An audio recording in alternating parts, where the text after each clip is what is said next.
What is up, my dudes? So if you guys follow me on Instagram or know me personally or whatever, you do know that I just went to the Psycho Las Vegas Festival of this year, 2021, just this past weekend. And I thought I would just make this quick little video. I didn't really make a vlog or anything about it just because I didn't want to. But this is kind of more of like just kind of like a reflection, just maybe tell a few stories. Just kind of show what I got, how my experience was. So yeah, I thought I would just make a quick little video telling you guys about it. So first off, I'll start with kind of just how the trip started out. So it was from Friday to Sunday, with Thursday being the Psycho Swim and Monday being the golfing classic day, which me and my friends skipped out on. But on Thursday, we were supposed to leave at like 9:30 p.m., but our flight kept getting delayed for whatever reason. Nobody could figure out why until like 12:30 Denver time, so it took ages for us to get out of there. Mario Party. Ooh, oh, that's fun. Do you have enough controllers for all of us? I brought 3. I don't know about Mario Party though.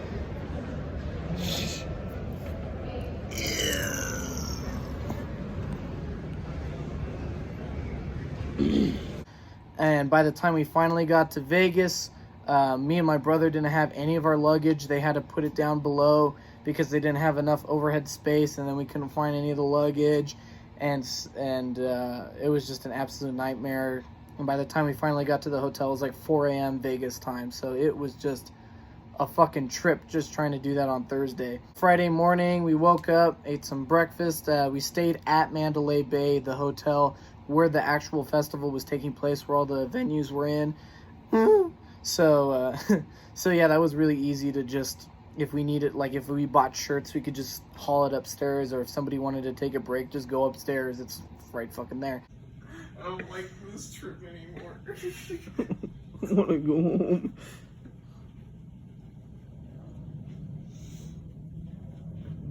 God, smells like ass. But anyway, we got a bunch of shirts. Went through Zia Records they had there. They had a tattoo artist there. It was really cool stuff. And the first band that me, my friend Craig and Max went and saw was Twin Temple. And my brother didn't go because his feet hurt, because he needs like powder for his feet, and he didn't have it, so he couldn't really walk until he got our luggage back. So he was kind of fucked up. So we went and saw Twin Temple, the Satanic Doo-Wop group. First time seeing them, really awesome. And then after that, saw Knocked Loose, which really wasn't my thing, but they still put on a great show. The pit was pretty cool.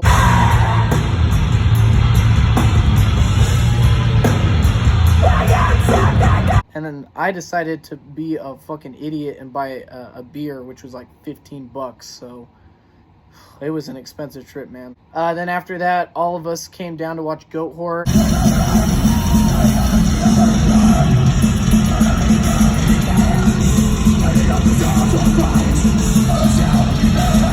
They were just so sick. We were sitting down, and I got up out of my seat and literally ran into the mosh pit for Apocalyptic Havoc because it was just so fucking sick.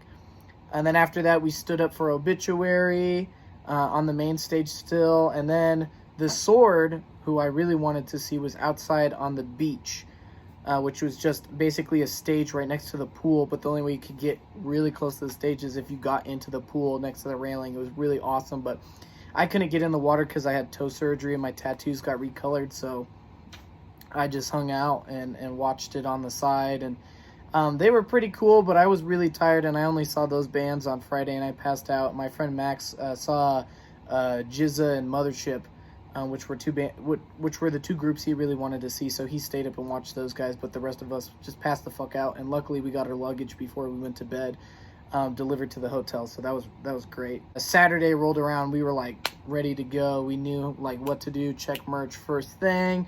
We went to the House of Blues, saw 18 Visions, Curl Up and Die, Profanatica. All those guys, especially like Curl Up and Die and Profanatica, were really fucking cool. Really enjoyed that. We took like a split second to eat something, and then I went and saw Phil Anselmo's Q&A for a split second. But I only really went there just so I could see Silver Tomb, which I got this shirt at. Silver Tomb right after, and then I was pretty close to the stage, and I met this other person there, and she was really cool, and we literally watched Johnny Kelly and Kenny Hickey like set everything up, and I had actually shook hands with Kenny Hickey at the obituary show. I saw him in the back, and I was like, hey, we got matching tattoos. And he just kind of laughed, and I shook his hand and left because I didn't really want to bother him too much, you know. And by the time I turned back around, he was gone.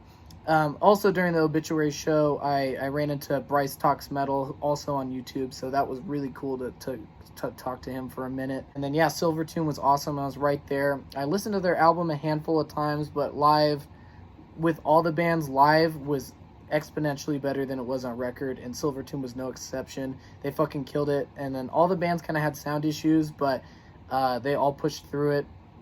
And once again, Silver Tomb was cool. I caught a pic. That girl that was there that I was talking about caught it and then gave it to me, so that was really cool. I really appreciated that. And here they are. So there's the Silver Tomb one, two-sided. And yeah, after Silver Tomb, hung around, talked to some people. And then Max, my friend, he went to go see Danzig, which I would have liked to see, but me and my brother and Craig went to go see Pig Destroyer and Dying Fetus on the beach instead, just because we kind of had to decide, and that's kind of what it came down to.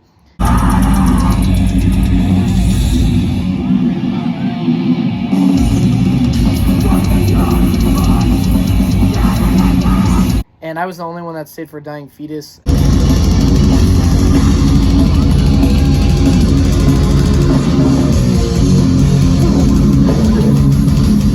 Because I wanted a good spot for Cannibal Corpse, and that was my second time seeing Cannibal Corpse. Craig was the only other person with me to see them, and fucking hell, man, they killed it. Every single, like, literally, I've only seen them 2 times, and definitely by far the best band I saw, just because you could tell that they just have an energy about them. They have a performance about them. It's tried and true, and it works every time. They just fucking kill it. I remember somebody standing next to me that's like, dude, I've seen Cannibal 20 times and never gets old. And honestly, it's true. They never get old, man.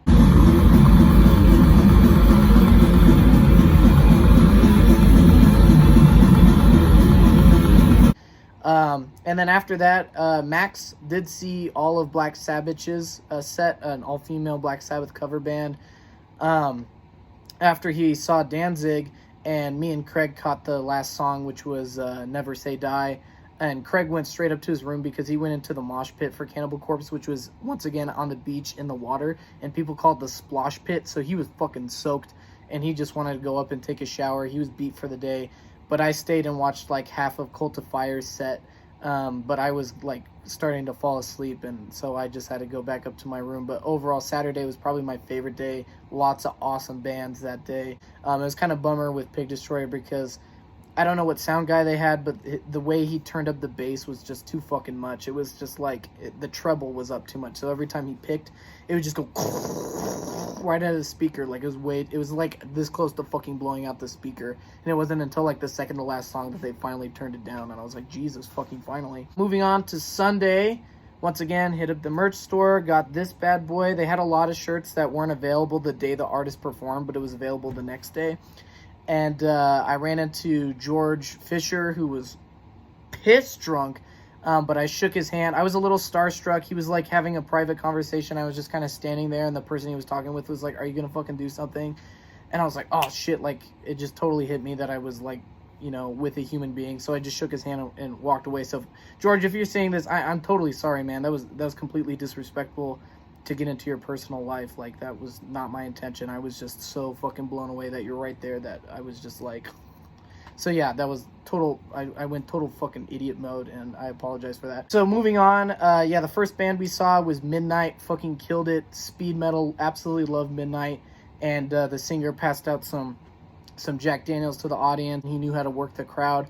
It was just kind of a bummer because it was the last day, so everybody was just kind of fucking hungover and tired and shit, so that was kind of a bummer. But after Midnight, I saw High on Fire, and I was like right up against the railing, and then I ran into that one chick that at Silver Tomb again, so it was cool to just kind of jam out and watch that.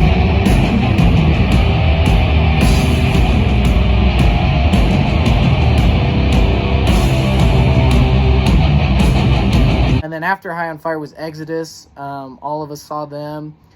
They were fucking awesome. They had their guitar player from Pleasures of the Flesh, I feel like shit because I can't remember his name, come out and play 2 songs from that. I thought they were going to play the entirety of Bonded by Blood because they did the first 3 tracks as the first 3 tracks to their show, and I was like, oh shit, are we just doing all of Bonded by Blood? But Zetro kind of told everybody that they were kind of doing an old school set, so they did pretty much only stuff from like their first 3 or 4 albums. But I kind of left right before they performed Piranha, which I'm going to punch myself in the face because of that, just so I could catch Immolation set, which I saw maybe half of before I literally was like fucking starving. And I was like, shit, I hadn't eaten all day or like hadn't eaten for like 7 hours or something. And I was like, fuck. So I had to skip out like 75% into Immolation set and go and get some food. Now we went and saw fucking Weed Eater, and then I was the only one that watched Devourment and Repulsion as the last 2 bands, and it was fucking sick. Devourment and Repulsion kill it live.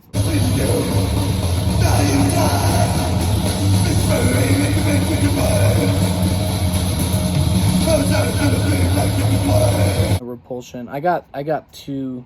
All right, I actually got 3 because the guitar player just threw them out all on the ground, and Craig stole one from me. Like I was saying on record, I was always kind of like, with a lot of these bands, but every time I saw anybody live, they were just phenomenal, absolutely phenomenal. But yeah, it was a lot of fun. We got pizza one night, and the few times that we just kind of had some down moments or whatever, we play like Smash Bros in the hotel and just kind of fucking shoot the shit, and it was great. I had a great time. We went to the Las Vegas sign before we left on Monday, and it was just an awesome time. I got a lot of cool merch. I saw a lot of cool bands. I talked to a lot of cool people, like the person I met at Silver Tomb, and it was just all around a killer time. It was really awesome stuff. Psycho Las Vegas, I will probably be buying tickets next year just because it was so fucking awesome. And a lot of the bands I bought the ticket for to see, like Merciful Fate and Mayhem, couldn't make it this year, and they will be next year.